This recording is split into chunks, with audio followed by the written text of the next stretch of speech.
I mean, you know, I was pretty healthy when all this started. I had no friggin' idea what was going on. There's absolutely no clue. Oh, I get a little bloated. Like, you're just going along, mind your own business, living your life, you know? And, like, it's so fucking random. And it kind of defies explanation. But yeah, I'm strong, but I'm not strong all the time, you know? Mm-hmm. And that's what bothers me sometimes, is because I know I have to be if, you know, I'm going to get through this.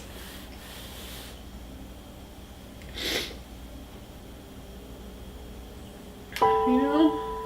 Mm-hmm. And I hope I am.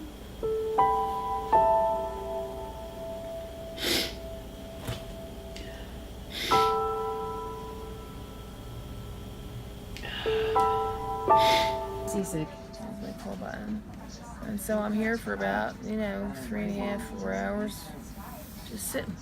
And I got a little TV. Okay, I'm gonna give it back to you. Ah, are you gonna back me? Yeah. Oh, It's up. still Okay. going. Okay. I haven't done anything. Okay.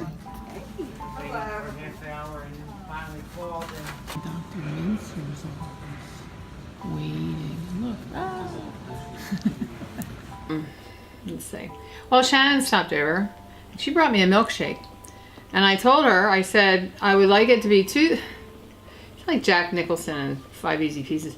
I want 2/3 chocolate and 1/3 vanilla.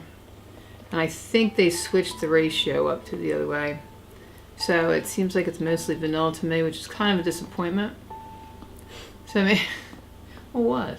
So maybe I can add a little syrup if we got syrup to it. It's a little too vanilla for me right now. Couldn't drink it all, but I felt like, you know, the calories were probably a good idea. What else? It's pretty good having a milkshake. But not that one. That one just didn't do the trick, you know? You want to have if you want a milkshake, you want to have the perfect milkshake. It's got to be just right, you know, and that wasn't quite right.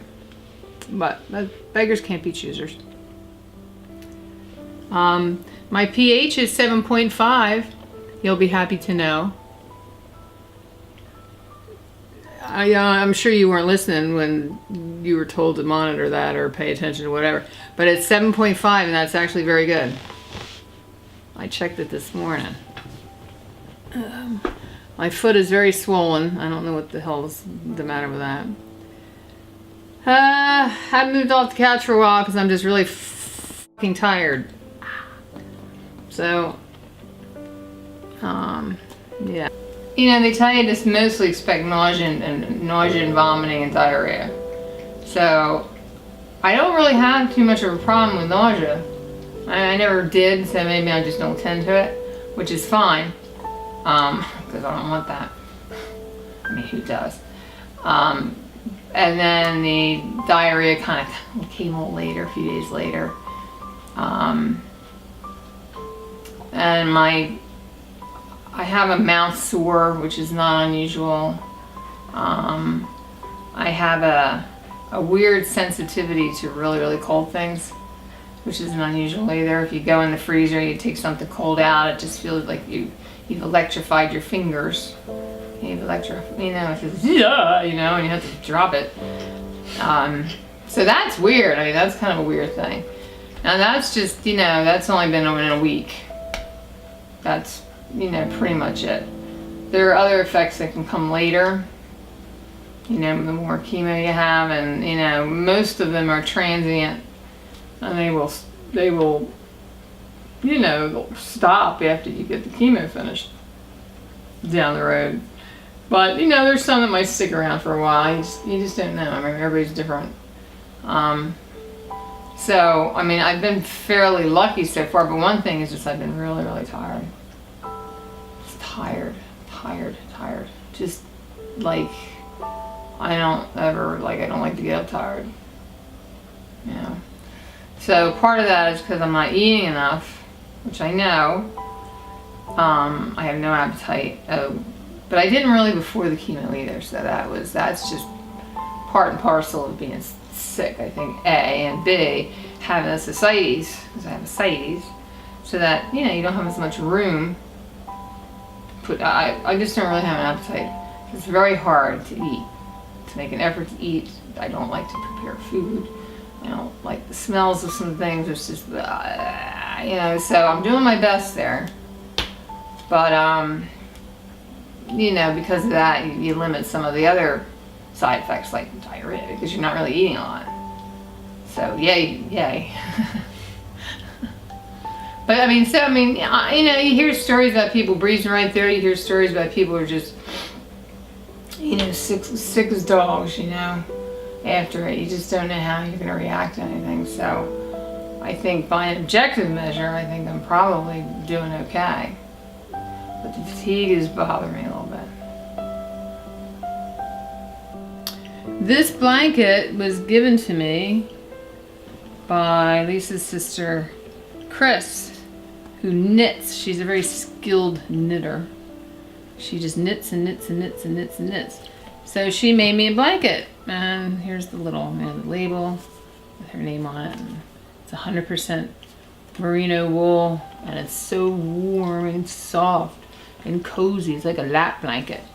For old ladies, you know how you see old ladies sitting there in the rocking chair and they have like a lap blanket? Well, that's what this is. I'm taking CBD oil because there are studies that suggest that might do something to stop tumor growth. I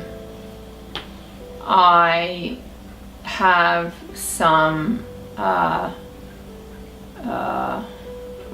lack of a better word, weed lozenges that I'll take too.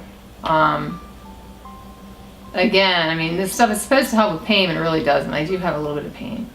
I'm hoping that whatever it's supposed to do is doing it, you know, it's doing it at the site of the tumor.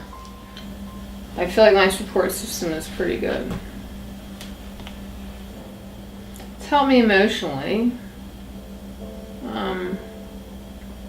You know, I mean, I don't want to come off of seeming lazy, but just having somebody bring me a drink of water, or, you know, just help me out with this, or taking the trash out, or whatever, is just really helpful. I mean, it's great. People bring me food. People just bring me food. You know, like I don't really have to ask. You know, people just bring me food, which is nice. You know? People bring me food. I think. Couple. Yeah, there should be a couple of the littler ones. Yeah. Because sometimes I can't manage it, and I hope that this is just this is going to be passing. It could get worse. I mean, I've read stories about people that can't get out of bed just because they're so tired. So I'm hoping. This has only been my first round, so I suspect it's going to get worse before it gets better. You know, I've got a lot of people willing to really help me out a lot, and you know, I'll never be able to really repay that. I'd like to think that I would do the same thing if the situations were reversed. But I've got some really good people on my team, and that means I have some good friends and some good family. You know? So, I mean, at this point, that's kind of what really matters. I just want to feel better. I don't want to feel like this. I mean, that's pretty obvious.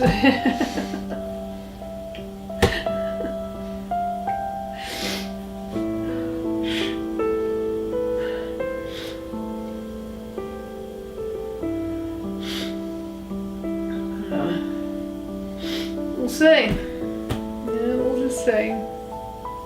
It's like you're on a boat, an old boat on an ocean that's just kind of tossing you and turning you. You don't know where you're going. You know where you'd like to go, But the winds and the waves and everything, they might have a different idea. So you're just stuck in the boat, just, kind of holding on.